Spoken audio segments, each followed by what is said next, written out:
मूली के पराठे तो आपने कई तरह के खाए होंगे, लेकिन यहाँ मैं जिस तरह से मूली के पराठे बना रही हूँ, ये 2 से 4 कब लोग खा लेंगे पता भी नहीं चलेगा। तो इसे बनाने के लिए यहाँ मैं ले रही हूँ 1 से 1.5 केजी मूली, और ये बिल्कुल ताज़े मूली है। तो इसे अच्छी तरह से पहले छील लेंगे और छीलकर धोकर इसे, तो यहाँ सभी को छील लिए हैं और अब इसे धो लेते हैं।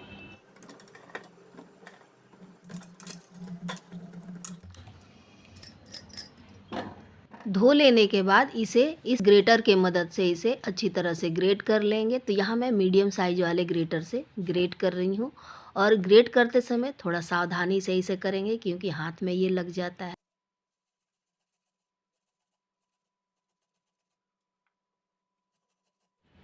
तो सभी को ग्रेट कर लिए हैं और अब इसमें से पानी इसका दबा दबा कर निकाल लेंगे। तो इस तरह से निकाल लेंगे, नहीं तो किसी कपड़े में इसे डालकर अच्छी तरह से दबाकर इसका सारा पानी निकाल लेंगे।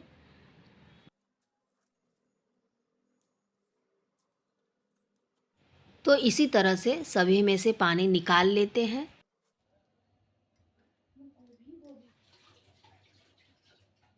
मूली में से सारा पानी निकाल लेने के बाद अब ये बिल्कुल हल्का हो गया है। तो इसमें डालेंगे प्याज, लहसुन, अदरक और हरी मिर्च। तो इन सबको पहले काट लेते हैं। तो यहाँ सभी को काट कर तैयार कर लिए हैं। तो अब चलते हैं गैस की तरफ। तो यहाँ कढ़ाई गरम होने के लिए रख दिए थे। कढ़ाई भी अच्छी तरह से गरम हो गया है। तो अब इसमें डालेंगे 2 बड़ा चम्मच रिफाइंड ऑयल। आप इसे सरसों के तेल में भी बना सकते हैं। और ये तेल गरम हो गया है तो इसमें डालेंगे 1 चम्मच जीरा। तो जीरा चटक गया है तो अब इसमें डालेंगे बारीक कटा हुआ प्याज। साथ ही डालेंगे 3 से 4 हरी मिर्च, और ये 1 टुकड़ा अदरक है, इसे भी क्रश कर लिए हैं। यहीं पे डालेंगे कुटा हुआ लहसुन, और अब इन सबको भून लेते हैं। तो यहाँ प्याज, लहसुन, अदरक, मिर्चा भून गया है। तो यहीं पे डालेंगे कुछ मसाले। तो ले रहे हैं 1 चम्मच धनिया पाउडर, आधा चम्मच हल्दी पाउडर, आधा चम्मच लाल मिर्च पाउडर, और अब इन सबको मीडियम फ्लेम पर भून लेंगे जब तक इसमें से खुशबू ना आने लगे। 1 मिनट भुनने के बाद इसमें से खुशबू आने लगा है तो ये कद्दूकस किया हुआ मूली को डाल देंगे और इसे अब मीडियम फ्लेम पर भून लेंगे।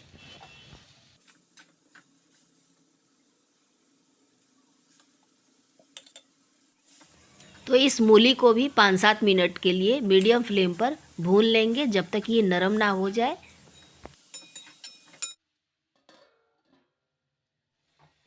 इसे 1 से 2 बार बीच बीच में चला लिए हैं। तो अब ये हो गया है। तो यहीं पे डालेंगे अजवाइन और मंगरेला। इसे डाल देने से इसमें खुशबू और स्वाद दोनों आता है।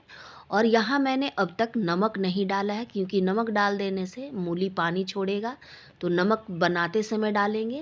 तो अब ये मूली मसाला बनकर तैयार हो गया है। तो यहीं पे डालेंगे ढेर सारा धनिया पत्ता। तो धनिया पत्ता को भी मिक्स कर लिए हैं और अब इसे निकाल लेते हैं, तब तक ये ठंडा होगा।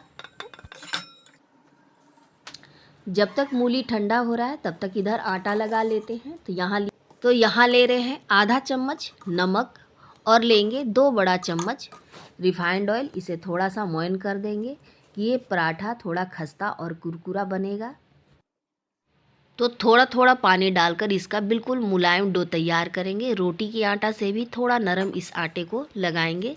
तो यहाँ आटा को अच्छी तरह से गूँथ लिए हैं और ये रोटी के आटा से भी थोड़ा ज़्यादा ही नरम है।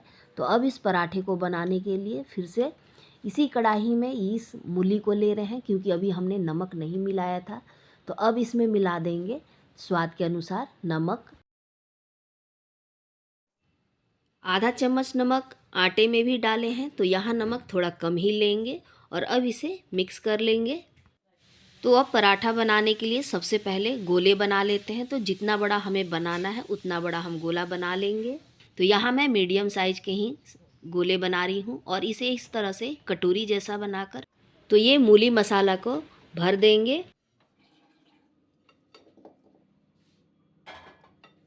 और इस बैटर को अंदर की तरफ दबाकर इसके मुंह को बंद कर देंगे कि ये बेलते समय या सेकते समय ये फटे नहीं और ये मसाला बाहर ना आए।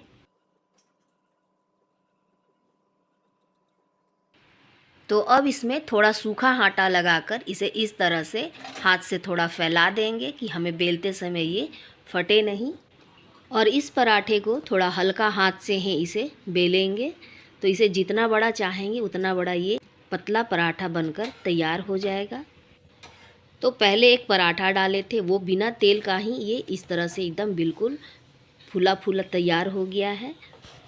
किसी भी पराठे को बनाने के लिए आटा बिल्कुल मुलायम होना चाहिए, तभी हमारा पराठा बिल्कुल सॉफ्ट और फूला फूला बनकर तैयार होगा।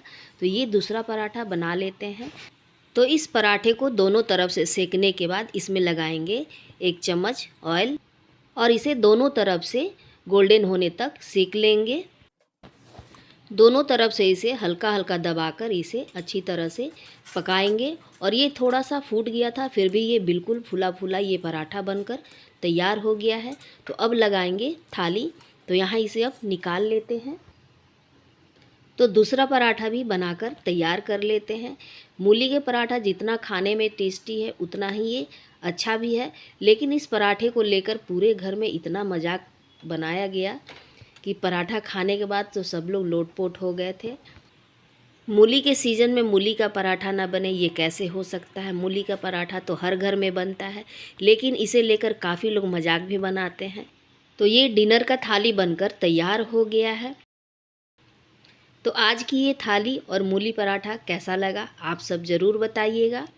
तो ये पराठा इतना सॉफ्ट और हल्का बना था और इस पराठे में मूली का पूरा ही अच्छी तरह से स्वाद आ भी रहा था। तो यहाँ एक तोड़कर दिखा रहे हैं कि ये पराठा कितना टेस्टी बनकर तैयार हुआ है। और कमेंट कर ज़रूर बताइएगा कि ये मूली पराठा का रेसिपी आप सबको कैसा लगा।